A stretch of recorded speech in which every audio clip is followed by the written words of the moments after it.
رب اشرح لي صدري ويسر لي امري واحلل عقدة من لساني يفقهوا قولي۔ حضرات، ایک تو بہت طویل عرصے کے بعد قرآن اکیڈمی کی مسجد میں مجھے خطاب کا موقع ملا ہے یا اس کی نوبت آئی ہے۔ دوسرے یہ کہ چونکہ اس کا اعلان نہیں تھا، لہذا لوگوں کے علم میں بھی یہ بات نہیں تھی، اور تیسرے اس سبب سے بھی حاضری قدر کم ہے کہ آج عید الاضحیٰ ہے اور ابھی لوگ اپنی قربانیوں ہی سے فارغ نہیں ہوئے۔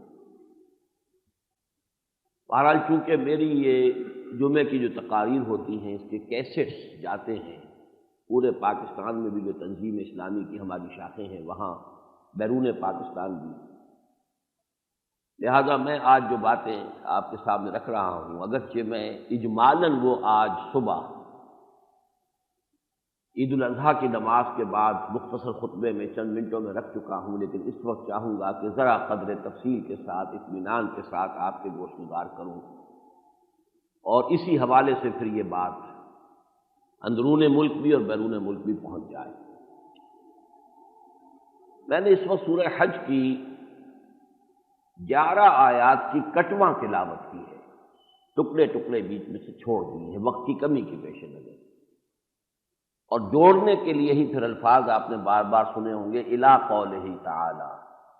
یہ 2 آیات ہیں، اس کے بعد میں چند آیات چھوڑ رہا ہوں، اور اب اس کے بعد الی قولہ تعالی، اب میں وہاں سے ہے یہ مسلسل 11 آیتیں ہیں، آیت نمبر 34 سے 44 تک۔ اس سورہ مبارکہ کا نام سورۃ الحج ہے، تو حج کے مضامین بھی اس میں ہیں۔ پھر یہ کہ حج کے ساتھ قربانی ہے، اور پوری دنیا میں حج کے موقع پر عید الاضحیٰ ہے، اس کے معاملات اور اس کے مسائل بھی ان آیات میں ڈسکس ہوئے۔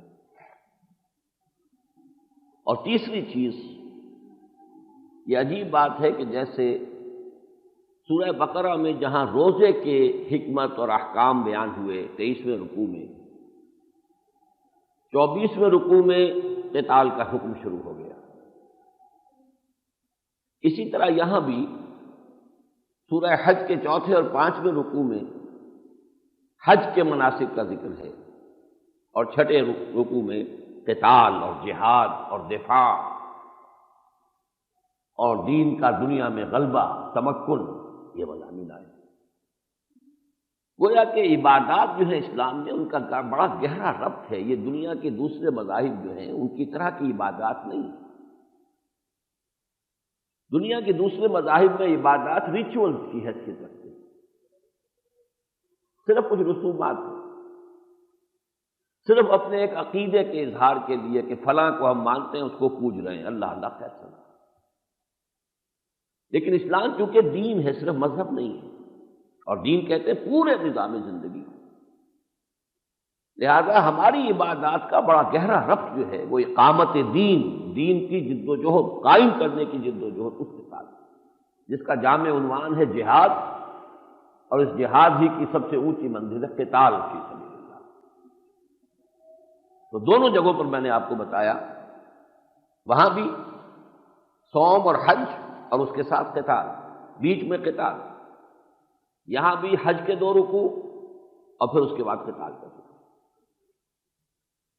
اب میں یہ چاہتا ہوں کہ جو میں نے حصے پڑھے ہیں میں مختصراً ان کی کچھ وضاحت کروں اور کچھ چند باتیں ان کے حوالے سے مزید عرض کروں۔ سب سے پہلی آیت ہے وَلِكُلِّ أُمَّةٍ جَعَلْنَا مَنْسَكًا، ہم نے ہر امت کے لیے ایک قربانی کا طریقہ معین کیا، یعنی یہ معاملہ صرف امت محمد کے لیے نہیں ہے صلی اللہ علیہ وسلم۔ دیکھیے ابھی ذہن منتقل ہوا میرا، جیسے روزے کا حکم آیا تو وہاں کیا فرمایا، یا ایھا الذین آمنوا کتب علیکم الصیام کما کتب علی الذین من قبلکم، اہل ایمان تم پر بھی روزے فرض کیے گئے ہیں جیسے کہ تم سے پہلے کی جو امتیں تھیں ان پر فرض کیے گئے۔ تو دین تو ایک ہی ہے، آدم سے لے کر ایدم تک دین ایک ہی ہے۔ حضرت آدم نبی ہے پہلے اللہ کے، اور آخری نبی اور رسول محمد ہیں صلی اللہ علیہ وسلم۔ دین کی بنیادی تعلیمات، دین کے عقائد، دین کے اصول، دین کے مقاصد ایک ہے۔ ہاں شریعت میں، احکام میں تفصیلی جو صورتیں ہیں، نماز ان کے ہاں کسی اور طرح تھی، ہمارے ہاں کسی اور طرح ہے، روزہ ان کے ہاں کچھ اور شدید تھا، ہمارے ہاں نسبتاً آسان ہے، وغیرہ وغیرہ۔ لیکن یہ کہ اصولی طور پر یہ عبادات بھی تمام ہی جو شرائع سماویہ نہیں ہیں، تمام ہی جو دین آئے ہیں آسمانی، ان میں شامل ہیں۔ وَلِكُلِّ أُمَّةٍ جَعَلْنَا مَنْسَكًا، ہر ایک امت کے لیے ہم نے قربانی کا ایک طریقہ مقرر کیا، لِيَذْكُرُوا اسْمَ اللَّهِ عَلَىٰ مَا رَزَقَهُم مِّن بَهِيمَةِ الْأَنْعَامِ۔ اب یہاں نسخ سے بھی بات کافی تھی، منسک سے بھی بات کافی واضح ہو گئی تھی قربانی، لیکن مزید وضاحت تاکہ وہ لوگ اللہ کا نام لیں ان چوپایوں پر جو ہم نے انہیں عطا کیے۔ من بہیمۃ الانعام، محض پیسے خرچ کر دینے تھے، خیرات کر دینے سے قربانی کا معاملہ پورا نہیں ہوتا۔ یہ تصورات ہمارے ہاں رہے ہیں، ایک دور میں بہت اچھل گئے تھے، منکرین حدیث، منکرین سنت، ملحدین، مادہ پرست لوگ، اتنا پیسہ خرچ ہو جاتا ہے، اتنا یہ ہو جاتا ہے، اس سے یہ کسی خیر کے کام میں لگ جائے، یتیم خانوں میں دے دیا جائے، یہاں ہو جائے وہاں ہو جائے، کیا فائدہ ہے اس کا؟ یہ جو قربانیاں ہم دیتے ہیں، یہ سب یا تو منکرین سنت اور منکرین حدیث کی طرف سے حملے ہوئے، یا پھر مادہ پرستانہ ذہن ہے، کیلکولیٹنگ مائنڈ ہے۔ تو کیلکولیٹنگ مائنڈ تو نماز کے بارے میں بھی سوچے گا کہ جو شخص 5 وقتہ نماز پڑھتا ہے 2-2.5 گھنٹے اس کے ضائع ہو جاتے ہیں 24 گھنٹوں میں، بلکہ اگر کہیں مسجد میں جا کر نماز پڑھنے کا عادی ہو تو شاید 3 گھنٹے بن جائیں گے 24 میں سے، اور ان کے خیال میں ضائع ہے، ان پروڈکٹیو۔ لیکن اگر انسان کو آپ سمجھیں کہ انسان صرف مادہ نہیں ہے، جسم نہیں ہے، اس کی روح بھی ہے، تب معلوم ہوگا کہ ہر شے کی اپنی جگہ قدر و قیمت ہے۔ اگر اسے غذا چاہیے تو اسے اس کی روح کے لیے بھی غذا چاہیے، اس کے جسم کو بھی غذا چاہیے، روح کے لیے بھی تغذیہ اور تقویت کی ضرورت ہے۔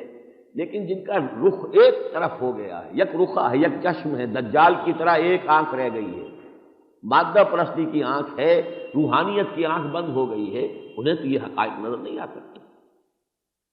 وَلِكُلِّ أُمَّةٍ جَعَلْنَا مَنْسَكًا لِيَذْكُرُوا اسْمَ اللَّهِ عَلَىٰ مَا رَزَقَهُم مِّن بَهِيمَةِ الْأَنْعَامِ۔ اس کے حوالے سے آج مجھے وہاں بھی شعر یاد آیا تھا، میں نے سنایا، یہاں بھی آپ کو سنا رہا ہوں، بڑا پیارا شعر ہے جو کافی ہمارے ہاں منکرین حدیث کی طرف سے شور اٹھا اور بڑے مضامین چلتے تھے۔ ایک زمانے میں اردو میں نماز پڑھنی شروع کر دی تھی ایک صاحب نے، اسی جگہ جہاں میں اب جمعے کا خطبہ دیتا ہوں اور ابھی عید پڑھا کے آیا ہوں، وہاں پر اردو میں نماز ہونی چاہیے۔ یہ چیزیں اٹھتی رہتی ہیں، لیکن بہت پیارا تبصرہ کیا اکبر الہ آبادی نے کہ ہر چند فلسفے کی چنا اور چنی رہی، لیکن خدا کی بات جہاں تھی وہیں رہی۔ فلسفے اٹھتے رہے، اٹھ کے مرتے رہے، ختم ہوتے رہے، یہ دین ثابت ہے، اب یہ ابدی دین ہے، یہ آخری دین ہے۔ حضور نے فرمایا انا آخر المرسلین وانتم آخر الامم، میں آخری رسول ہوں، تم آخری امت ہو۔ اس دین کے اندر یہ کہ دین کے ماننے والوں میں خرابیاں پیدا ہو جائیں، بے عملی پیدا ہو جائے، بد عملی پیدا ہو جائے، دین کو مست نہیں کیا جا سکے گا، اس کی حفاظت کا ذمہ اللہ نے لیا ہے۔ وَلِكُلِّ أُمَّةٍ جَعَلْنَا مَنْسَكًا لِيَذْكُرُوا اسْمَ اللَّهِ عَلَىٰ مَا رَزَقَهُم مِّن بَهِيمَةِ الْأَنْعَامِ۔ لیکن یہ تو اب ظاہر ہے،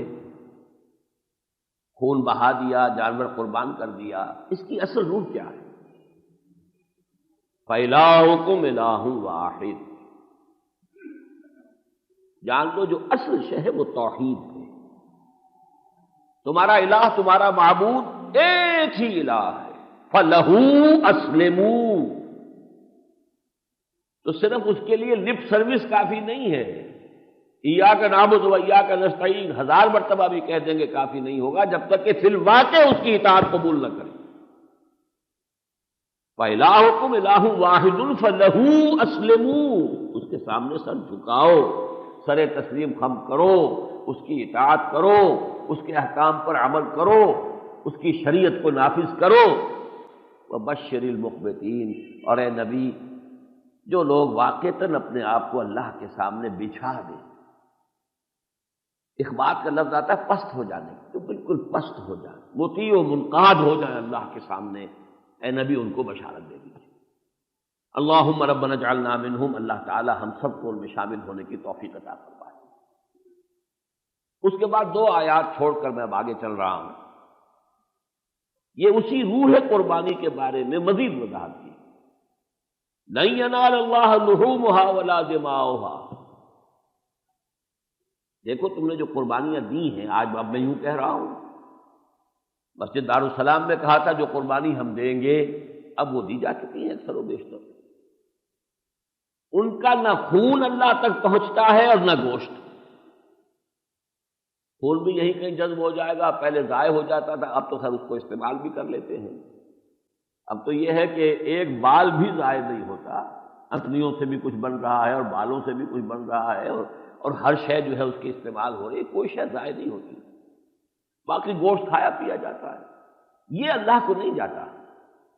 لن ینال اللہ لحومھا ولا دماؤھا، ایسا نہ ہو فارملزم جس کو کہتے ہیں کہ ریچولزم اور فارملزم نہ ہو جائے کہ تم کسی شے کے ظاہری صورت ہی کے ساتھ اپنے آپ کو باندھ لو، صورت بھی ضروری ہے، کوئی ایسنس، کوئی اسپرٹ اپنے ظہور کے لیے فارم چاہتی ہے، فارم کے بغیر اس کا ظہور نہیں ہوگا، لیکن اصل شے فارم نہیں ہوتی بلکہ وہ روح، وہ جذبہ، وہ خیال، وہ ایسنس، وہ حقیقت۔ لہذا حقیقت پر نگاہ رکھو، لن ینال اللہ لحومھا ولا دماؤھا، یہ گوشت اور یہ خون جو ہے وہ اللہ کو نہیں پہنچتے، ولکن ینالہ التقوی منکم، ہاں اگر تقوی تمہارے اندر ہے تو یقیناً اللہ تک پہنچ جائے گا۔ اب یہاں میں ذرا ایک بات عرض کر دوں، تقوی کے بارے میں عام طور پہ ہمارا خیال یہ ہے کہ یہ ایک پیسو سی شے ہے، تقوی، بچنا، ڈر، خوف، اور بدقسمتی سے ہمارے ہاں چونکہ تقوی کا ترجمہ ڈر کر دیا جاتا ہے، ڈرو اللہ سے، اتقوا اللہ، ڈرو اللہ سے۔ انذار کا ترجمہ بھی یہی ہے، قم فانذر، اے نبی کھڑے ہو جاؤ ڈراؤ۔ یہ ڈرانے کا اتنا ہماری اردو زبان کے ترجموں میں اتنا غلبہ ہو گیا ہے کہ جس کی وجہ سے مستشرقین کو اور عیسائیوں کو ہم پر اعتراض کرنے کا موقع ملا اور حق حاصل ہو گیا کہ قرآن جو ہے وہ فیئر کمپلیکس کو زیادہ ابھارتا ہے، بجائے محبت کے اور بجائے اللہ تعالیٰ کے ساتھ اس کی جو جمالیاتی صفات ہیں، صفات جمال ہیں، اس کے حوالے سے ایک محبت ہو، ایک مثبت جذبہ ہو۔ یہ خوف کا جذبہ تو منفی جذبہ ہے، لیکن حقیقت میں یہ اس لیے ہے کہ ہم نے ترجموں کے اندر ایک ہی لفظ سیکھا ہوا ہے۔ تقویٰ اصل میں اس کیفیت کا نام ہے کہ جو ایمان کا لازمی نتیجہ ہے۔ اللہ پر ایمان ہے، وہ مجھے دیکھ رہا ہے، آخرت پر ایمان ہے، مرنے کے بعد اس کے حضور میں حاضر ہونا ہے، جواب دہی ہے، اس کا نتیجہ کیا ہوگا؟ پھونک پھونک کر قدم رکھنا، بچ بچ کر چلنا، پلے سیف۔ جیسے کہ حضرت ابی بن کعب نے وضاحت کی، حضرت عمر نے پوچھا، ابی بتائیے آپ تقویٰ کسے کہتے ہیں؟ اور یہ وہ صحابی ہیں جن کے بارے میں حضور کے الفاظ ہیں، اقرأہم ابی بن کعب، میرے صحابہ میں سب سے بڑے قاری اور قرآن کے عالم جو ہیں ابی بن کعب۔ انہوں نے مثال دی کہ امیر المومنین اگر کسی شخص کو کسی گھنے جنگل میں سے گزرنا ہو جس میں خاردار جھاڑیاں ہوں، اب میں اس میں اضافہ کر رہا ہوں، یہ فرض کیجئے گھاس بھی بڑی اونچی اونچی ہے، پگڈنڈی کو بنی ہوئی نہیں ہے، آپ کو گزرنا بھی ہے، پتہ نہیں کوئی سانپ کنڈلی مارے بیٹھا ہو، نظر نہ آ رہا ہو، کوئی بل ہو کسی جانور کا، اس میں پاؤں چلا جائے، تو کیسا آدمی چلتا ہے؟ احتیاط کے ساتھ، پھونک پھونک کر قدم رکھنا جسے ہم کہتے ہیں۔ لو سانس بھی آہستہ کے نازک ہے، بہت کام آفاق کی اس کارگہ شیشہ گری کا۔ یہ کیفیت جو ہے تقویٰ۔ پھر اس تقویٰ کا ایک پہلو منفی ہے یا پیسو ہے یا انرٹ ہے، بچنا، اور اسی تقویٰ کی ایک کیفیت کیا ہے؟ یہ ہے ایکٹیو، آگے بڑھنے والا، ایگریسو، موٹیویٹنگ فورس۔ یہ سورہ مائدہ کی آیت نمبر 93 میں یہ لفظ اس معنی میں 3 دفعہ آیا ہے۔ وہاں تذکرہ ہو رہا ہے کہ جب شراب کا آخری حکم آیا، حرام ہے، نجس ہے، چھوڑ دو، تو صحابہ کو تشویش ہو گئی۔ ان میں ایسے بھی ہوں گے جنہیں 60 برس ہو گئے ہوں گے پیتے ہوئے، ان کے ہاں تو شراب ایسے ہی تھی جیسے کہ ویسٹرن سوسائٹی میں پینے کی چیز ہی شراب تھی، پانی تو دھونے ہونے کے کام آنے والی شے تھی، پینے کی شے تو وہ ہے۔ اب جن کی گھٹیوں میں پڑی ہوئی تھی اور انہوں نے کہا کہ ہمارے تو، میں آج کی اصطلاح استعمال کر رہا ہوں، ہمارا تو ایک ایک سیل جو ہے جسم کا وہ سیچوریٹڈ ہوگا شراب سے، تو ہم تو نجس ہو گئے مکمل، نجات کیسے ہو؟ تو ان کی اس تشویش کو دور کرنے کے لیے کہا گیا نہیں، اس آخری حکم سے پہلے جو کچھ تم کھا پی چکے ہو اس کے اوپر کوئی مواخذہ نہیں۔ لیس علی الذین آمنوا وعملوا الصالحات جناح فیما طعموا، جو لوگ ایمان اور عمل صالح کے روش اختیار کرتے ہیں ان پر کوئی حرج نہیں ہے جو کھا پی چکے۔ اذا متقوا وآمنوا وعملوا الصالحات ثم اتقوا وآمنوا ثم اتقوا واحسنوا واللہ یحب المحسنین، یہاں ثم اتقوا 3 مرتبہ۔ اگر ان کی روش یہ رہی ہے کہ انہوں نے تقوی اختیار کیا اور اللہ پر ایمان لائے اور عمل صالح کی روش اختیار کی، پھر اور تقوی اختیار کیا، اب ایمان حقیقی یقین والا ایمان جو کہ ان کا حال بن جائے، قال نہ رہے حال بن جائے، اور پھر مزید تقوی ہوا اور وہ درجہ احسان پر فائز ہو گئے، واللہ یحب المحسنین۔ اس آیت میں دیکھیے تکرار، اذا متقوا وآمنوا وعملوا الصالحات ثم اتقوا وآمنوا ثم اتقوا واحسنوا واللہ یحب المحسنین، یہ ہے تقوی۔ لن ینال اللہ لحومها ولا دماؤها ولکن ینالہ التقوی منکم کذالک سخرھا لکم، اسی طرح اللہ تعالیٰ نے ان قربانی کے جانوروں کو تمہارے لیے مسخر کر دیا ہے، جس طرح چاہتے ہو پچھاڑتے ہو، ذبح کر دیتے ہو، اونٹ جیسے جانور کو کھڑے ہو کر برچھا مارتے ہو اور اس کو نہر کر دیتے ہو، لِتُكَبِّرُوا اللَّهَ عَلَى مَا هَدَاكُمْ، تاکہ تکبیر کرو اللہ کی اس ہدایت پر جو اس نے تمہیں عطا کی۔ یہاں بھی تکبیر کے 2 معنی ہے، تکبیر کے معنی اللہ اکبر کہنا بھی ہے، اس پر تو ہم نے عمل کیا، 6 اضافی تکبیرات کے ساتھ 2 رکعتیں ادا کی کہ نہیں؟ پھر جاتے آتے اللہ اکبر لا الہ الا اللہ اللہ اکبر وللہ الحمد۔ ہونا تو یہ چاہیے کہ معاشرہ جو ہے مسلمانوں کا گونج اٹھے، وہ تو یہ کہ نہیں ہے ہمیں یہ چیزیں معلوم کہ کیا آداب ہیں۔ بہرحال اس وقت میں اس میں مقصد نہیں کر سکتا، تو تکبیر کی ایک شکل تو یہ ہو گئی اللہ کی تکبیر کہنا۔ تکبیر کے معنی اصل میں کسی کو بڑا بنانا، اللہ کو بڑا بناؤ۔ آپ کہیں گے کفریہ کلمہ ہے، اللہ کو ہم کیسے بڑا بنائیں؟ بڑا بناؤ بھائی معنی کہ اس کی بڑائی نافذ کرو۔ اس کی بڑائی تو صرف مسجد میں ہے، اس کے سامنے جھک گئے، رکوع کر لیا، سجدہ کر لیا، اس کے حکم کے مطابق جو ہے نماز پڑھ لی، اس کے رسول کی سنت کے مطابق نماز ادا کر لی۔ بینکوں میں بھی وہ بڑا ہے یا چھوٹا ہے؟ اس کا حکم چل رہا ہے وہاں، پارلیمنٹ پر اس کا حکم حافظ ہے، نافذ ہے، عدالتوں میں اس کا حکم نافذ ہے، تو بہت چھوٹا ہے۔ بلکہ برا نہ مانے یا اللہ کی شان میں گستاخی نہ ہو جائے، واقعہ یہ ہے کہ آج کی زندگی میں اللہ کو مسجدوں میں بند کر دیا گیا ہے، باہر مت نکلنا یہاں سے،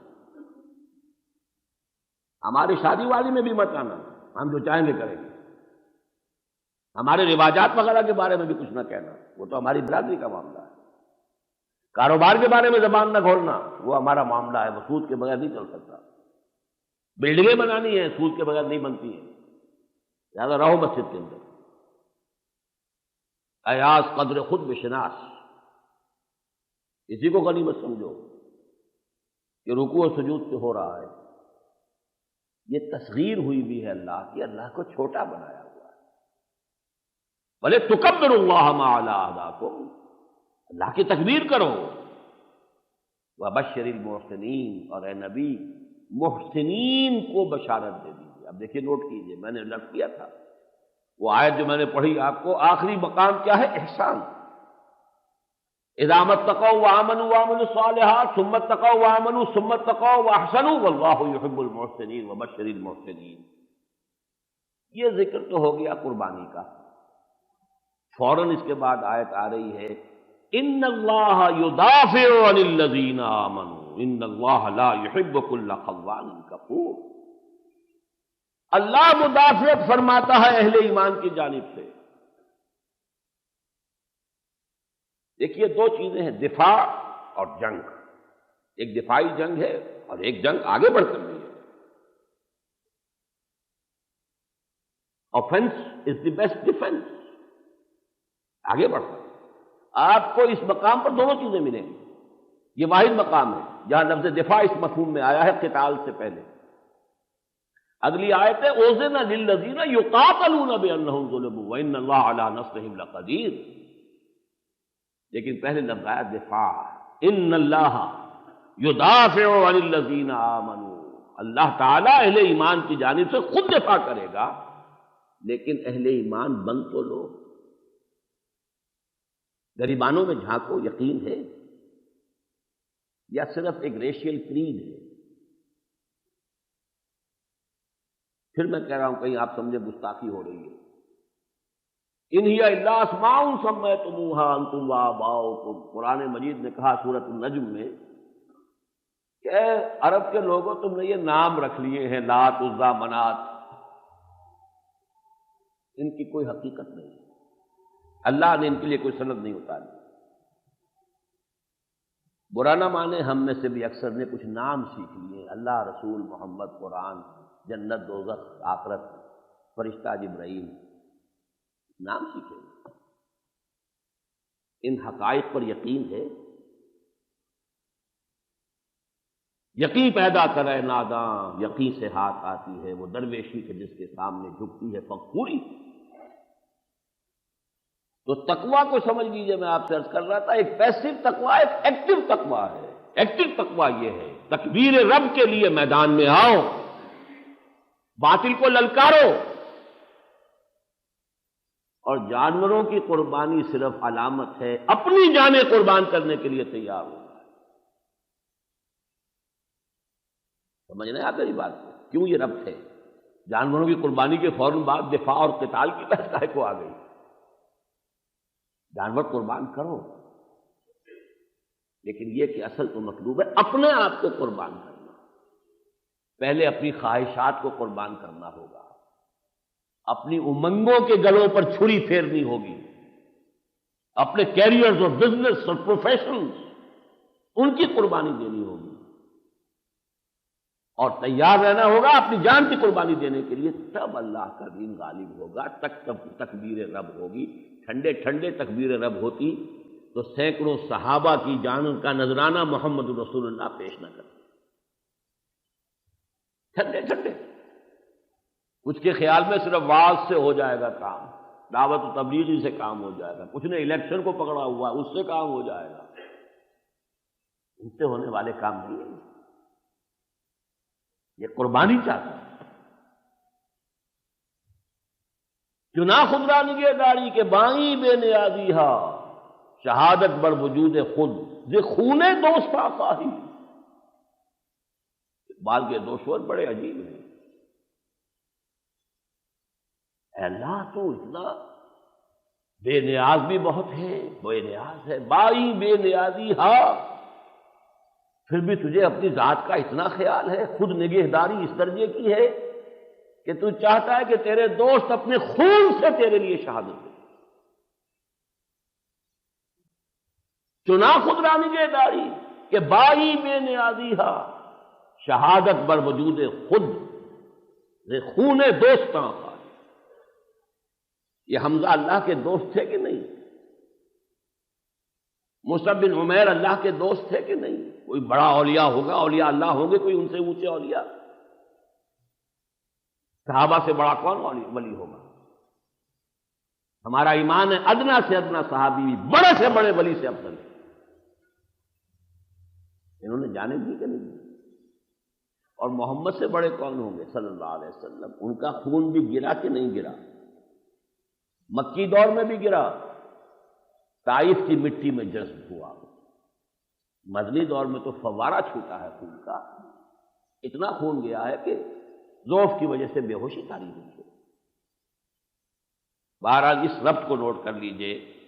ان اللہ یدافع عن الذین آمنوا ان اللہ لا یحب کل خوان کفور. اللہ تعالیٰ کو خائن اور ناشکرے پسند نہیں ہے. یہ لفظ کیوں جوڑ دیا یہاں پر؟ کوئی لفظ بے تعلق نہیں ہے یہاں. یہ نہ سمجھو اگر باطل کا غلبہ ہے فرض کیجئے تو اس کا مطلب اللہ کو باطل پسند ہے۔ اگر آج امریکہ کا غلبہ ہے دنیا پر تو امریکہ اللہ کا محبوب ہے۔ اگر یہودیوں کے ہاتھ میں ساری اکانومی پوری دنیا کی آ چکی ہے تو کیا یہودی اللہ کے محبوب ہیں؟ ان سے بڑا خوان، ان سے بڑا خائن، ان سے بڑا ناشکرا، ان سے بڑے کفار اور کون ہوں؟ لیکن یہ کہ اللہ کو پسند تو وہ نہیں ہے، لیکن اہل ایمان اگر خود ہی زمین کے اندر سر دبا کر بیٹھ جائیں، گردنیں جھکا کر بیٹھے ہوئے ہوں، ان کی ہمتیں جواب دیے پڑی ہوں، اللہ کو معجزے سے کرنا ہوتا تو اللہ آنے واحد میں سب کو ابو بکر صدیق بنا دیتا۔ اللہ کی قدرت سے بعید ہے؟ یہ تو تمہاری آزمائش ہے۔ میرا ایک کتابچہ ہے حج اور عید الاضحیٰ فلسفہ قربانی، میں نے اس میں حضرت ابراہیم علیہ السلام کی زندگی کا نقشہ پورا کھینچا ہے۔ مسلسل امتحان، اذ ابتلی ابراہیم ربہ بکلمات فاتمہن، بار بار امتحان، ایک کے بعد دوسرا، دوسرے کے بعد تیسرا، تیسرے کے بعد آخری امتحان 80 برس کا بوڑھا دعا کر کر کے ایک بیٹا لیا ہے، اور جب وہ بیٹا 13 برس کا ہوا ہے، 93 برس کا بوڑھا، اور اب یہ دیکھا جا رہا ہے کہ کہیں اس بیٹے کی محبت تو ہماری محبت سے نہیں بڑھ گئی۔ یا بنی انی ارا فی المنام انی اذبحک فانظر ماذا تری قال یا ابت افعل ما تؤمر ستجدنی انشاءاللہ من الصابرین۔ بہرحال اس کے لیے نوٹ کر لیجئے، اس سے آگے چل کر کیونکہ وقت تیزی سے ختم ہو رہا ہے، اذن للذین یقاتلون بانہم ظلموا وان اللہ علی نصرہم لقدیر۔ اللہ پر ایمان ہو تو اس کی نصرت پر بھی تو ایمان ہوگا اور اس کی قدرت پر بھی تو ایمان ہوگا۔ آج ہم کیوں بھیگی بلی بنے ہوئے ہیں؟ کہتے ہیں ہماری تو شہرگ ہے کشمیر، اور شہرگ پر ایک بھیڑیے نے قبضہ کیا ہوا، 50 برس ہو گئے، اور ہم عیش بھی کر رہے ہیں اور محل بھی بنا رہے ہیں اور جشن بھی منا رہے ہیں، جبلی بھی ہو رہی ہے اور گولڈن جبلی ہو رہی ہے۔ ہم سے بڑا منافق دنیا میں کوئی ہوگا؟ شہرگ پہ ہاتھ پڑا ہوا ہو تو کمزور سے کمزور آدمی بھی مرنے مارنے پہ تیار ہو جاتا ہے، لیکن واقعہ جب مسلمان قوم ایمان سے خالی ہو جائے تو اس سے زیادہ ذلیل اور اس سے زیادہ کمزور اور اس سے زیادہ بزدل قوم کوئی نہیں۔ ضربت علیہم الذلۃ والمسکنۃ وباؤوا بغضب من اللہ۔ تمہاری شہرت قبضے میں ہے، اب وہاں کیا ہو رہا ہے؟ کوئی چلے گئے، کچھ نے چندے بھیج دیے، کچھ نے یہ کر دیا، بڑا تیر مارا، اپنے گرم کپڑے اتار کے دے دیے، بڑا کام ہو رہا ہے۔ اور حکومت کیا کر رہی ہے؟ ہر روز جھوٹ بول رہی ہے، ہمارا کوئی عمل دخل نہیں، ہمارا کوئی حصہ نہیں۔ اس سے اللہ کی نصرت کہیں قریب آ سکتی ہے؟ اللہ کی نصرت کو تو ہم دھکے دیتے ہیں، خود دفع ہو جاؤ، we don't need you, we need America. اللہ کے خلاف تو اعلان جنگ ہے، وہ ختم کرنے کو ہم تیار نہیں، سودی کاروبار ترک کرنے کو تیار نہیں، تو اللہ اور اس کے رسول کے خلاف اعلان جنگ ہے تمہارا۔ اذن للذین یقاتلون بانہم ظلموا وان اللہ علی نصرہم لقدیر۔ اور اس کے بعد جو آیت کا ٹکڑا میں نے پڑھا تھا، اس سے زیادہ گاڑی آیت اللہ کی نصرت کے وعدے کی، اس سے زیادہ تاکیدی اور مؤکد صورت کوئی نہیں۔ وَلَيَنصُرَنَّ اللَّهُ مَن يَنصُرُهُ، اللہ لازماً مدد کرے گا ان کی جو اس کی مدد کرتے ہیں۔ تم اغیار کی چاکری کرو، اللہ کے دشمنوں کے ساتھ دوستیاں اور پینگیں بڑھاؤ، اور چاہو یہ کہ اللہ تمہاری مدد کرے۔ اللہ ایسا عاجز اور لاچار نہیں۔ تم بے غیرت ہو گئے ہو، تم یہ نہ سمجھو کہ اللہ بھی بے غیرت ہے، تم بے غیرت ہو۔ وَلَيَنصُرَنَّ اللَّهُ مَن يَنصُرُهُ، اللہ لازماً مدد کرے گا اس کی جو اس کی مدد کرتے ہیں۔ ان اللہ لقوی عزیز، یقیناً اللہ قوی ہے، توانا ہے، زبردست ہے، لیکن قلیلا ما تؤمنون، تمہیں تو ایمان ہے نہیں نا۔ تمہارا ایمان ہتھیاروں پر ہے، تمہارا ایمان F-16 پر ہے، تمہارا ایمان ان چیزوں پر ہے؟ یہاں پر کہاں ہے؟ الذین مکناہم فی الارض، یہ سارا چارٹر ہے ان کے بارے میں۔ اس آیات کے بارے میں ایک روایت موجود ہے حضرت عبداللہ ابن عباس کی رضی اللہ تعالی عنہما، یہ نازل ہوئی ہے جب حضور جا رہے تھے مکے سے مدینے کی طرف اثناء سفر ہجرت میں یہ آیتیں نازل ہوئی۔ لہذا یہ آیت جو ہے یہ ایک طریقے کا یوں سمجھیے جدید اصطلاح میں مینیفیسٹو ہے محمد رسول اللہ صلی اللہ علیہ وسلم۔ جب یہ جائیں گے تمکن حاصل ہو جائے گا، غلبہ حاصل ہو جائے گا، حکومت بن جائے گی تو کیا کریں گے؟ مینیفیسٹو اسی کا نام ہوتا ہے نا۔ ہمیں اگر حکومت بنانے کا موقع مل گیا ہم یہ کریں گے اور یہ کریں گے، ٹیکسیشن پالیسی یوں بدل دیں گے، فلاں یوں کریں گے، یہ پیکیج دیں گے، یہ کریں گے، یہی ہوگا۔ یہاں جو چارٹر ہے اور مینیفیسٹو ہے وہ کیا ہے؟ الذین مکناہم فی الارض اقاموا الصلاۃ وآتوا الزکاۃ وامروا بالمعروف ونہوا عن المنکر وللہ عاقبۃ الامور۔ وہ لوگ کہ جنہیں ہم اگر زمین میں تمکن عطا کر دیں نماز قائم کریں گے۔ وقت نہیں ہے ورنہ میں عرض کرتا یہ جو نماز ہم پڑھتے ہیں نماز کا قیام نہیں ہے۔ ہم نے صرف یہ سمجھا ہوا ہے کہ نماز باجماعت پڑھ لی، وقت پر پڑھ لی، اذان ہو گئی تو نماز قائم ہو گئی، نہیں۔ نماز کا نظام جب تک ریاست کے نظام کے ساتھ منسلک نہ ہو جائے وہ اقامت صلاۃ نہیں ہے۔ امیر المومنین نماز پڑھائے گا مدینے میں، وہ 2 ٹکے کا مولوی نہیں پڑھائے گا، چاہے آپ نے اسے 20واں گریڈ دے دیا وہ 2 ٹکے کا مولوی ہے، گریڈ آپ نے دے دیا اسے جو دے دیا۔ گورنر پڑھائے گا پروونشل کیپٹل کے اندر، اور جمعہ تو سرے سے ہے ہی نہیں، جمعہ تو سرکاری نظام کے ساتھ ہے۔ ہاں 5 وقتہ نمازیں مسجدوں میں جتنی چاہے آپ مسجدیں بنا لیں اور پڑھ لیں، اسلامی نظام میں جمعے کا کوئی سوال ریاست سے علیحدہ ہو کر نہیں ہے۔ وہ ہے اقامت الصلاۃ۔ وہ جو اقبال نے پھپتی چست کی تھی کہ قوم کیا چیز ہے، قوموں کی امامت کیا ہے، اس کو کیا سمجھیں یہ بیچارے 2 رکعت کے امام، ہم تو 2 رکعت کے امام ہیں اور ہماری حیثیت کیا ہے؟ چلیے ہم تنخواہ نہیں لیتے، یہ ہمارے لیے بڑا کوئی ایک اطمینان کی بات ہے، کچھ لوگ تنخواہ بھی لے لیتے ہیں، لیکن فرق کیا پڑتا ہے؟ وہ نماز صدر ریاست اگر آج کا لفظ استعمال کرے وہ نماز پڑھائے، نماز نہیں پڑھا سکتا، اسے حق نہیں ہے اسلامی ریاست کے اندر کہ وہ کوئی عہدہ اسے حاصل ہو۔ کیا حق حاصل ہے؟ کوئی تحصیلدار ہو اور وہ تحصیل کے اندر نماز پڑھائے۔ یہ جان لیجیے کہ اقامت الصلاۃ یہ نہیں ہے جو ہم کر رہے ہیں، یہ تو انگریزی دور میں بھی چونکہ برقرار رکھا ہم نے رہے، حالانکہ آپ کو معلوم ہے کہ یہ مسئلہ اختلافی ہو گیا تھا کہ انگریز کے زمانے میں جمعہ ہوتا ہے کہ نہیں ہوتا، اس لیے کہ جمعہ تو صرف دارالاسلام میں ہوتا ہے، اس لیے احتیاط الظہر پڑھتے تھے، 4 رکعتیں ظہر کی بھی پڑھ لو بھائی، پتہ نہیں جمعہ تو یہاں ہے ہی نہیں اور ہم نے جمعہ پڑھ لیا اور ظہر یہاں کی لازم تھی وہ رہ جائے گی، تو احتیاط الظہر پڑھتے تھے، وہ تو ہمیں پتہ ہی نہیں، اس کے بعد وہی نظام چل رہا ہے۔ بہرحال اقاموا الصلاۃ وآتوا الزکاۃ، آتوا الزکاۃ کا کیا مطلب ہے؟ 2-2 4-4 روپے کر کے زکات بانٹ دو، توہین زکات کی سب سے بڑی توہین ضیاء الحق صاحب نے کی اپنے دور میں۔ انسٹیٹیوشن آف بیگری، کفالت عامہ، کس نہ باشد در جہاں محتاج کس، نقطۂ شرع مبینی نست و بس۔ کوئی انڈیویجول کسی انڈیویجول سے مدد لینے کا حاجت مند نہ رہے، ریاست کے ذمے ٹوٹل کفالت، ہر انسان کی بنیادی ذمہ داریاں، بنیادی ضروریات کو پورا کرنا ریاست کے ذمے۔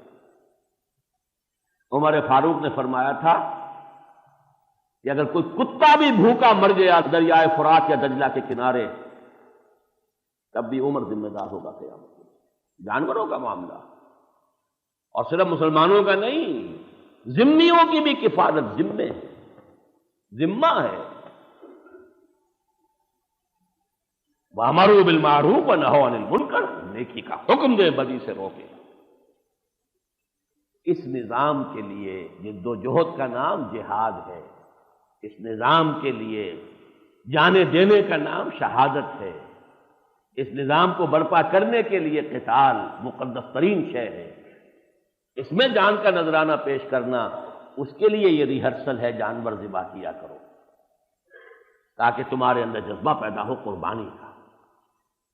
اس حوالے سے چونکہ اب وقت ختم ہو رہا ہے، موجودہ جو صورتحال ہے اس ملک میں، آپ میں سیکٹر زراعت کے علم میں میرے اخباری بیانات تو آتے ہی رہتے ہوں گے، میں نے آخری ٹکڑا جو پڑھا تھا وہ بھی پہلے آیات کا میں معاملہ مکمل کر لوں۔ فَأَمْلَيْتُ لِلْكَافِرِينَ ثُمَّ أَخَذْتُهُمْ فَكَيْفَ كَانَ نَكِيرِ، یہ اللہ کی ایک اور سنت ہے جس پر کہ یہ آیات ختم ہوئی ہیں جو میں نے تلاوت کی تھی۔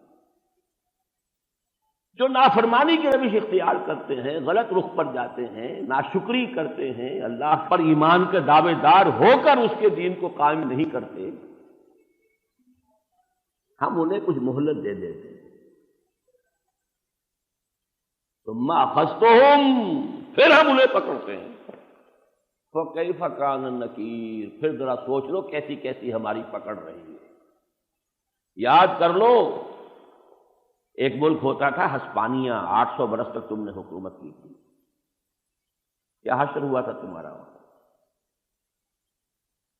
ایک ہندوستان مہابھارت تھا، اس پر بھی 800 برس حکومت کی تھی، اب اس کے دو کونوں میں مسلمان حکومتیں رہ گئی ہیں، درمیان میں کیا ہے؟ اللہ کی پکڑ بڑی سخت ہے، بہت سخت ہے۔ ان بطش ربک لشدید انہ هو یبدئ ویعید، کہ رب کی پکڑ بڑی سخت ہے۔ فَأَمْلَيْتُ لِلْكَافِرِينَ ثُمَّ أَخَذْتُهُمْ فَكَيْفَ كَانَ نَكِيرِ، اس کے حوالے سے مجھے عرض کرنا ہے، دیکھیے مسلم لیگ 1906 میں قائم ہوئی ڈھاکہ میں، پورے 40 برس بعد 1946 میں اسے ایک اہمیت حاصل ہوئی کہ پورے ہندوستان کے مسلمانوں کی واحد نمائندہ جماعت کی حیثیت اسے مل گئی،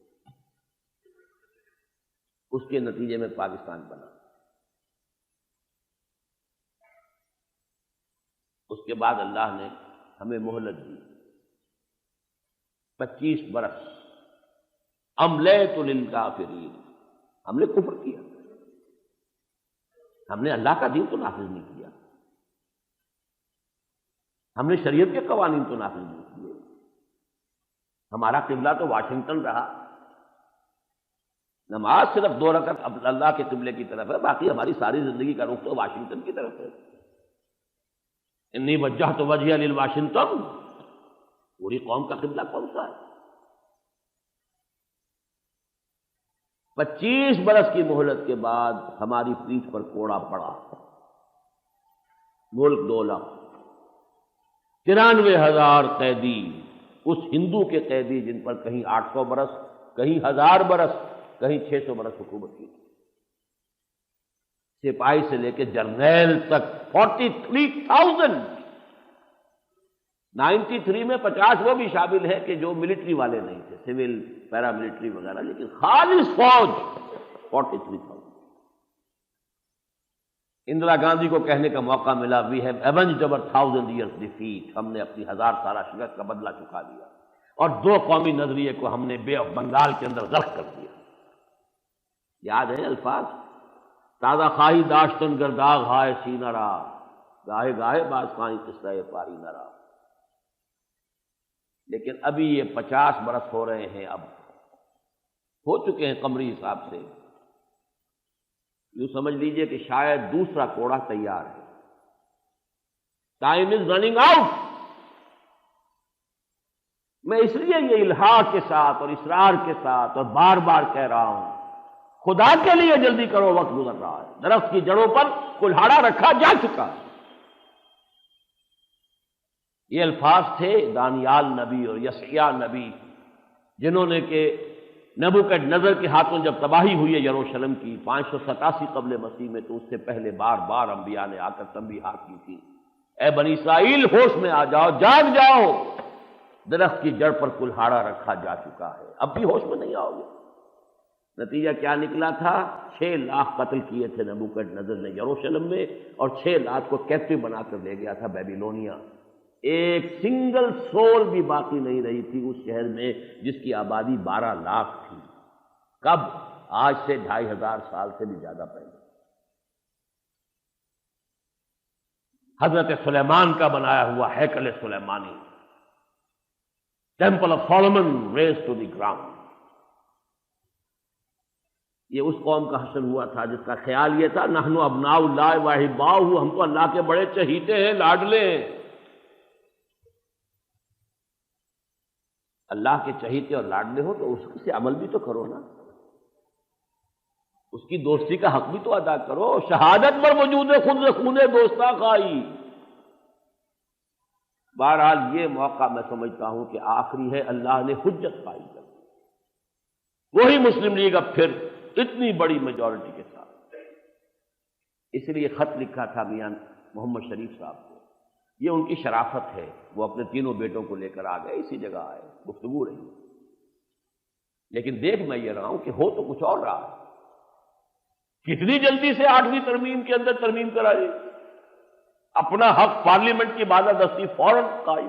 ٹھیک ہے بھائی، اچھا کیا آپ نے، گھپلا سا ہو گیا تھا ہمارے ہاں کہ نہ وہ صدارتی تھا نہ پارلیمانی تھا، آپ نے ایک طرف تو کر دیا نا، چلیے اچھا کیا، اگرچہ ہمارے نزدیک پارلیمانی نظام ہمارے لیے سوٹیبل نہیں، غیر معقول غیر منطقی نظام ہے۔ آپ ٹاپ پر 2 شخصیتوں کو بٹھا دیتے ہیں، یہ شرک ہے۔ On the top you must have one, یہی توحید کی دلیل ہے۔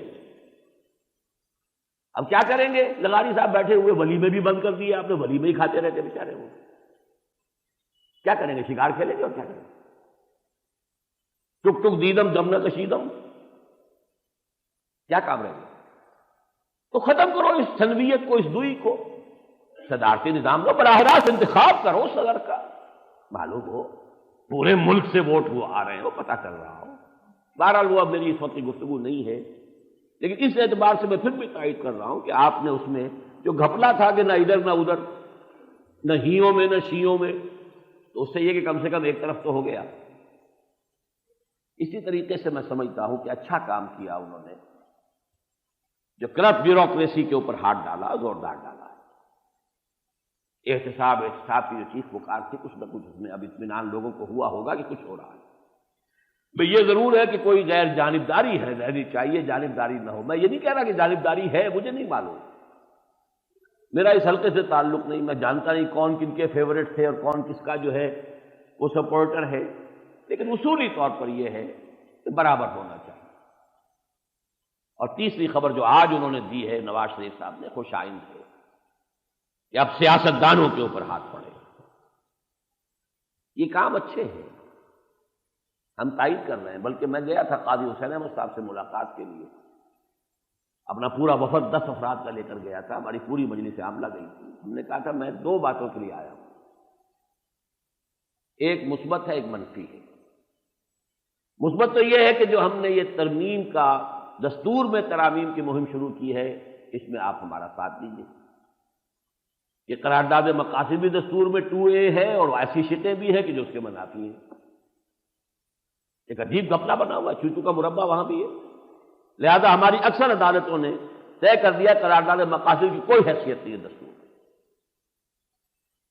اس پر پورا مضمون ہم نے چھاپا ہے ندائے خلافت کے اندر جسٹس تنزیل الرحمان صاحب کا، اور جب جسٹس صاحب آ بھی رہے ہیں اب انشاءاللہ تعالی، پرسوں آئیں گے، 2 روزہ جو پروگرام ہمارا ہو رہا ہے، بہرحال اس کو نوٹ کر لیجئے کہ میں نے ان سے یہ کہا تھا کہ اس میں ساتھ دیں، انہوں نے ہمارے اس کارڈ کے اوپر دستخط کیے، بلکہ سب کے ان کے لوگ اور 2 نائب امراء بھی تھے، سب نے بھی سائن کر کے کارڈ ہمیں دے دیے، وہ اب ہمارے پاس ہے۔ منفی بات میں نے یہ کہی تھی کہ یہ آٹے کا بحران اور یہ کوئی اور معاملہ، ان چیزوں کے اوپر آپ وقت ضائع نہ کریں، جمعے کی چھٹی یا یہ ان چیزوں پر وقت ضائع نہ کریں، اور قوم کا بھی وقت ضائع نہ کریں۔ یک درگیر و محکم گیر، ایک جگہ پر چوٹ مارو، اسٹرائک، تاکہ کچھ تو نتیجہ نکلے۔ یہ ڈسپرس کر دینا اپنی انرجیز کو ادھر ادھر، فائدہ نہیں۔ ان کا یہ بات بھی صحیح ہے آپ کی، اور ہم ایسا کوئی ارادہ نہیں رکھتے، ہم کوئی مہم نہیں چلائیں گے، اور مہم چلائیں گے تو کسی دینی ایشو پر میں نے کہا ٹھیک ہے۔ بہرحال یہ تو میرا موقف ہے کہ میں اس سیاسی لیڈر کی حیثیت سے بات نہیں کر رہا ہوں، نہ میرا اس میدان میں گزر ہے، لیکن سوال یہ کہ وہ قرآن و سنت کی بالا نسلی کی ہڈی کیوں اٹکی ہوئی ہے حلق کے اندر، وہ کیوں نہیں اتر رہی؟ وہ تو 3 سال پہلے کا بھی وعدہ تھا، جو وعدہ خلافی کی تھی آپ نے، اب بھی نہیں اتر رہی وہ۔ 2/3 میجورٹی، 2/3 کیا 4/5 میجورٹی ہوگی اب تو شاید، کیا رکاوٹ ہے؟ سود کو ختم کرنے میں کیا رکاوٹ ہے؟ اب ایک کمیٹی بنا دی، 10 سال سے کام ہو رہا ہے۔ سن 81 کے اندر گورنر اسٹیٹ بینک نے پورا جو ہے نافذ کر دیا تھا سرکولر کہ فلاں فلاں چیزوں کے اندر انویسٹمنٹ کر سکتا بینک، اور کسی میں نہیں کر سکتا۔ بھائی وہاں تک تو آؤ خدا کے بندو۔ پوری دنیا میں جو انٹرسٹ فری بینکنگ ہو رہی ہے، ابھی کل میرے پاس ایک صاحب آئے ہوئے تھے کویت سے، 15 سال سے وہ وہاں کام کر رہے ہیں، وہ کہتے ہیں کہ ہم نے تو بینک چلا دیا ہے اس پر۔ اگرچہ میرے نزدیک 2 چیزیں ایسی ہیں اس میں کہ ان میں سود شامل ہے، لیکن یہ اصل میں وہ سود ہے جو خفی سود ہے، چھپا ہوا سود ہے، جو دور ملوکیت میں کچھ نقب لگا کر آ گیا ہماری فقہ کے اندر، بیع مرابحہ اور بیع مؤجل۔ لیکن میں کہتا ہوں اس کے علاوہ جو مین سود ہے، بڑا سود ہے، جلی سود ہے، اڑیا سود ہے، وہ تو ختم کیا انہوں نے۔ آج آپ کو پہلا قدم تو نہیں اٹھانے چلے ہیں، قوم کو دھوکہ دینا چاہتے ہیں کہ ہم نے کمیٹی بنا دی ہے زاہد ظفر الحق صاحب کی صدارت کے اندر، اور پوری تقریر میں 2 جملے کہہ کر بات ختم۔ اگر یہ واقعتاً اللہ اور اس کے رسول سے جنگ ہے تو پہلی پرائرٹی یہ ہونی چاہیے۔ یہ چیزیں ہیں کہ جس کے ضمن میں نے آج خاص طور پر کہہ کر یہ اپنا خطاب آج یہاں رکھا ہے کہ آپ کو بھی اس مہم میں شریک کروں۔ دیکھیے نواز شریف صاحب یہ کام نہیں کرتے تو کیا صرف وہی اللہ کے ہاں ذمہ دار ہوں گے یا آپ بھی ہوں گے؟ آپ نے کچھ کہا، کچھ ہم سے کہا ہوتا، کچھ ہم سے سنا ہوتا، آپ کو ہوش بھی آیا کبھی کہ یہ بھی کام کرنے کا ہے؟ اپنا دھندا، اپنا کام، اپنی ملازمت، اپنی ہٹی، یہ سب کو یاد ہے۔ اس قوم کا، اس ملک کا، جس پر کہ عذاب الہی کا کوڑا کھڑا ہے، تن چکا ہے، فَفِرُّوا إِلَى اللَّهِ، دوڑو اللہ کی طرف۔ کیا بنگلہ دیش کا مسلمان آپ سے کم درجے کا مسلمان تھا؟ آپ سے بہتر مسلمان تھا۔ Average Bengali was a better practising Muslim than average west Pakistani Muslim. کیا ہوا ان پر؟ تو کیا آپ پر نہیں آ سکتا؟ دیکھنا ان بستیوں کو تم کے ویراں ہو گئی، یہ محل آپ کے جن پر آپ نے بڑا جو ہے سنگ مرمر تھوپ تھوپ کر انہیں بڑا خوبصورت بنا رکھا ہے، یہ پتہ نہیں پھر کن کے کام آئیں گے۔ سکھا شاہی بھی اسی خطے میں رہ چکی ہے، تو ہوش میں آئیے، اس میں کچھ حصہ لینے کے لیے تیار۔ ہم نے ایک مہم شروع کی ہے، ابھی یہاں پر آپ کو شاید مل گیا ہو وہ لیفلیٹ، ایک پیکٹ تیار کیا ہے، خطبات خلافت میری کتاب اب دوبارہ چھپی ہے، ایک پہلا ایڈیشن ختم ہو گیا۔ لوگوں کو ایجوکیٹ تو کرنا ہے کہ اب خلافت ہوگی تو کیسی ہوگی، کیا شکل ہوگی، معاشی نظام کیا ہوگا، سماجی نظام کیا ہوگا، اسی طریقے سے کانسٹیٹیوشنل ڈھانچہ کیا ہوگا، یہ ساری چیزیں جو ہے دینی ہوں۔ ایجوکیٹ کیجئے، پڑھیے، آگے پھیلائیے۔ پھر ایک بڑی عمدہ کتاب عمران این حسین، وہ بھی آ رہے ہیں نیو یارک سے، ہمارا جو 2 روزہ پروگرام ہو رہا ہے اس کا آپ کو مل چکا ہے لیفلیٹ۔ ان کی کتاب ہے، انہوں نے 1924 میں جب استنبول میں خلافت ختم ہوئی ہے، مارچ 1924 میں، اس کے بعد سے جو کوششیں ہوئیں، پہلی کانفرنس، دوسری کانفرنس، قاہرہ کانفرنس، مکہ کانفرنس، کسی طرح ریسٹور کیا جائے خلافت کو، آج تک نہیں ہو سکی۔ لیکن لے دے کہ وہ ایک OIC جس کی ابھی سمٹ ہوئی تھی، یہ 1969 کے اندر جو ہے قائم ہوئی ہے رباط میں، تو یہ کتاب ہے جس میں انہوں نے پوری داستان لکھ دی ہے، استنبول سے رباط تک یہ امت کہاں اس کی کشتی حج کو لے کھاتی رہی ہے، کیا ہوتا رہا ہے۔ اس میں کچھ پردہ نشینوں کے بھی نام آتے ہیں، اس میں آل سعود کا کردار بھی سامنے آتا ہے کہ انگریز کے ایجنٹ تھے، 5000 پاؤنڈ ماہانہ لے رہا تھا عبدالعزیز ابن سعود۔ یہ ساری کہانیاں جو ہے آپ کو معلوم ہونی چاہیے تاریخ میں کیا ہو رہا ہے۔ شریف حسین کی حکومت کیوں ختم کی تھی؟ کہ وہ ہاشمی تھا اور وہ اپنی خلافت کا اعلان کرنے والا تھا، وہ ہاشمی تھا اور یہ اندیشہ تھا کہ اس کی خلافت مان لی جائے گی۔ اس کا تیا پانچا کیا، اس کو کہاں شرق اردن میں اور کہاں عراق میں بھیج دیا گیا۔ اس کا ایک پوتا تو اب بھی بیٹھا ہوا شرق اردن میں، ہاشمی، اس لیے اس کا تختہ الٹوایا گیا کہ یہ چونکہ نجدی ہیں، یہ ہاشمی نہیں ہے، یہ خلافت کا دعویٰ کر ہی نہیں سکتے، اور خلافت کو ختم کرنے کے لیے تو آٹومان امپائر ختم کی، اس کے بغیر اسرائیل قائم نہیں ہو سکتا تھا۔ یہ ساری چیزیں اب آپ کو کیا پتا، اپنا دھندا اپنی روٹی، اور اب تو آٹا بھی مہنگا ہے، ملتا بھی نہیں ہے، اس کے لیے اور بھی مشکل ہو گئی ہے ادھر ادھر سوچنے کی۔ لیکن یہ کتاب بھی اس میں شامل ہے، حج، اس کا فلسفہ کیا، اس کی حکمت کیا، اس کی روح کیا ہے۔ 25 کارڈ اس میں ہے، ٹکٹ لگے ہوئے، آپ کو صرف یہ کام کرنا ہے، 25 دوستوں سے دستخط کروائیے اور پوسٹ کر دیجیے۔ فاکتبنا مع الشاہدین، اللہ ہمارا نام بھی لکھ لے کہ ہم نے بھی گواہی دی تھی کہ ہم چاہتے ہیں اس ملک میں خلافت کا نظام۔ 5 اس میں فارم ہیں، ٹیلی گرام فارم، تاکہ آپ کو لکھنا، اس کی عبارت بنانا، اس کی نجات، اس کے چکر سے آپ نکلیں۔ 26-27 روپے میں وہ ٹیلی گرام چلا جائے گا، صدر مملکت کو بھی، اسپیکر نیشنل اسمبلی کو بھی، اور وزیر اعظم کو بھی۔ یہ پیکٹس جو ہیں باہر موجود ہیں، یہ لیجیے، اس میں اتنا حصہ اپنا ڈالیے، کم سے کم کہنے کے قابل تو ہو جائیں کہ اللہ ہم نے بھی اس میں کوئی محنت کی تھی، کوشش کی تھی۔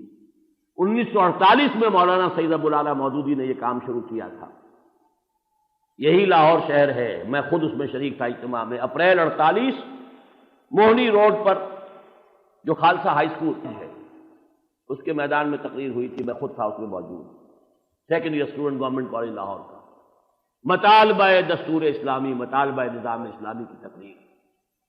محنت کی تھی، لوگوں نے خطوط لکھے تھے، ٹیلی گرام دیے تھے، محضر نامے بھیجے تھے، قراردادیں گئی تھیں، بوریاں بھر بھر کر جب ڈاکیہ لا کے رکھتا تھا اسپیکر کانسٹیٹیوشن اسمبلی کی میز پر، تو ایک تہلکہ مچ گیا۔ اور یہ باہر کا دباؤ یہ ہوا، اندر سے پھر علامہ شبیر احمد عثمانی نے ڈیسائسو رول پلے کیا اور قرارداد مقاصد پاس ہو گئی۔ یہی کام ہے کہ جو اب پھر وقت ہے کہ اس پر ان کے گریبان پکڑ لیے جائیں، اس سے پہلے کہ تمہارا کچھ اور چکر چل جائے، کیا پتا۔ آفات آ رہی ہیں، مسائل آ رہے ہیں، مصائب آ رہی ہیں، بے عزتیاں ہو رہی ہیں، آپ کے ٹاپ کے جو ہے ایئر فورس کے آرمی آفیسر پکڑے جا رہے ہیں، یہ سب کچھ ہو رہا ہے۔ ہو سکتا ہے چولہے ہل جائیں، زیادہ دیر چلنے والی باتیں نہیں ہوتی، لیکن اس میں پرائرٹی یہ ہو کہ اس کام کو سب سے پہلے کر لیا جائے۔ آخری تحفہ جو اس وقت میں آپ کو پیش کرنا چاہتا ہوں، وہ کل میں مرزا محمد منور صاحب سے ملاقات کے لیے گیا تھا کہ ہمارا جو یہ 2 روزہ اجلاس ہو رہا ہے اس میں آپ بھی شرکت فرمائیں۔ تو اگرچہ ہمارے اس لیفلیٹ میں ان کا نام چھپ چکا ہے، لیکن یہ میں آپ سے عرض کر دوں کہ انہوں نے آنے سے معذرت کی ہے۔ لیکن مجھے ایک بڑی قیمتی شے ملی کل ان کے ہاں، علامہ اقبال کا ایک شعر، کیونکہ میرے نزدیک مصور پاکستان، مفکر پاکستان، مبشر پاکستان علامہ اقبال، معمار پاکستان قائد اعظم ہے، کوئی شک نہیں، بانی پاکستان قائد اعظم ہے، کوئی شک نہیں، لیکن آرکیٹیکٹ نقشہ بناتا ہے اور معمار اس کے اوپر تعمیر کرتا ہے۔ نقشہ دینے والا، فکر دینے والا، آئیڈیا دینے والا، تصویر گرد اور اس کی بشارت دینے والا، اٹس دی ڈیسٹنی کہ ہندوستان کے شمال مغربی علاقے میں ایک آزاد مسلمان ریاست قائم ہوگی، یہ تقدیر ہے، یہ ڈیسٹنی ہے۔ انہی کا یہ شعر ہے، خضر وقت از خلوت دشت حجاز آید برون۔ اصل میں نے جو غالباً اب 3-3.5 سال ہو گئے، عید الفطر کے بعد ایک تقریر کی تھی باغ جناح میں، پھر کتابی شکل میں پھر مضامین لکھے تھے، شاید جنگ میں یا نوائے وقت میں چھپے تھے، سابقہ اور موجودہ مسلمان امتوں کا ماضی حال اور مستقبل، اور اس میں آنے والے حالات جو ہیں جن کی احادیث میں تذکرہ ہے، اس کے حوالے سے یہ کہ پوری دنیا پر قیامت سے قبل خلافت کا نظام قائم ہوگا۔ اس خلافت کے نظام کے قائم ہونے میں یقیناً آغاز کسی ایک جگہ سے ہوگا۔ اس آغاز کے ضمن میں ہے ایک اللہ تعالیٰ مجدد پیدا فرمائیں گے عرب میں، جن کا نام مہدی ہے، لیکن ان کو یہ فوج جو جائے گی وہ مشرق سے جائے گی۔ یہ ہے عجیب بات، یخرج الناس من المشرق یؤطئون للمہدی یعنی سلطانہ، مشرق سے فوجیں چلیں گی کہ جو مہدی کی حکومت قائم کریں گی۔ اس لیے کہ ہمیں معلوم ہے کہ عرب قوم بحیثیت مجموعی بہت کھوکھلی قوم ہو چکی ہے، دولت نے کھوکھلا کر دیا، عیاشیوں نے کھوکھلا کر دیا۔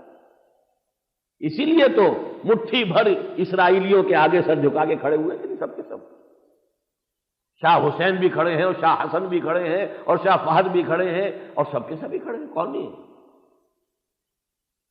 تو ایک فرد تو وہیں سے ابھرے گا، لیکن اس کے لیے اصل قوت یہاں سے جائے گی۔ میں حیران ہو گیا، میرے علم میں یہ شعر پہلے نہیں تھا، میں نے علامہ کا سارا فارسی کلام نہیں پڑھا ہے۔ خضر وقت از خلوت دشتے حجاز آید بروں، اپنے وقت کا خضر حجاز کے صحرا سے برآمد ہوگا،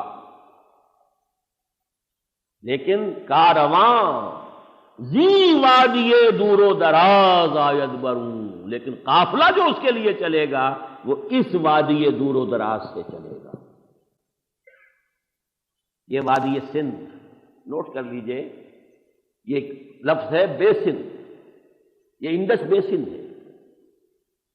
یہ تمام دریا پنجاب کے 5 کہاں جا رہے ہیں؟ اوپر سے ہندا اور گلگت دریا، ادھر سے کابل سوات، اس سے نیچے گومل ٹوچی، یہ سارا یوں سمجھیے جو درخت ہوتا ہے، درخت تو نیچے سے اوپر چل کے پھیلتا ہے نا، اسی طریقے سے سمجھیے ریورس آرڈر میں ہے، یہ شاخیں جڑتی ہیں اور جڑ کر نیچے آ کر ایک بڑا توانا دریا بن کر وہ سمندر میں پہنچ رہا ہے۔ یہ وادی سندھ، ادھر بھی ادھر بھی، سندھ کے ادھر بھی سندھ کے ادھر بھی، جتنی ٹریبیوٹریز ہیں سندھ کی وہ خراسان کا علاقہ ہے۔ تو 2 حدیثیں جو آتی ہیں، مشرق کا ذکر ہے یا خراسان کا ذکر ہے، لیکن حقیقت میں اقبال نے اسے ایک لفظ سے تعبیر کیا ہے، کارواں زی وادی دور و دراز، حجاز سے کتنے فاصلے پر ہے دور و دراز، آیت برو، وہ آئے گا۔ اس نظم کا آخری شعر اور سن لیجئے، چند راگیرے دس دستم کے کارس دست رفت، میرے ہاتھ سے یہ ساز لے لو کہ اب یہ ساز کا کام، ہاتھ کا کام گیا، ختم ہوا، مجھے جو نغمے سنانے تھے سنا چکا، خود ہی خواہ ہوں بانگے درا، اقبال کا ترانہ بانگے درا ہے گویا، ہوتا ہے زیادہ پیما پھر کارواں ہمارا، خود ہی خواہ خدیرہ تیز تر بھی خاں، ذرا اور تیزی کے ساتھ، نغمہ خون گشت، اب میرا نغمہ خون بن کر اس ساز کی رگوں کے اندر سے، بس رگا آئے ساز آیت بروں، اب خون کے جس طریقے سے، اور آج میں نے اس لیے عرض کیا کہ جیسے خون نکلتا ہے اچھلتا ہوا جب قربانی آپ کرتے ہیں جانور کی، کاش کہ اسی طرح وہ جذبہ جہاد، وہ سوز تقوی، وہ نور ایمان، وہ جوش جہاد، وہ ذوق شہادت، غلبہ دین کی جد و جہد، نظام خلافت علی منہاج النبوہ کے قیام کی جد و جہد کے لیے وہ جذبہ ہماری رگوں سے اسی طریقے سے نکلے، اور اسی طرح ہماری جانیں اللہ کی راہ میں قربان ہو۔ اللہ تعالیٰ مجھے اور آپ کو اس کی توفیق عطا فرمائے۔ اقول قولی ھذا واستغفر اللہ لی ولکم ولسائر المسلمین والمسلمات۔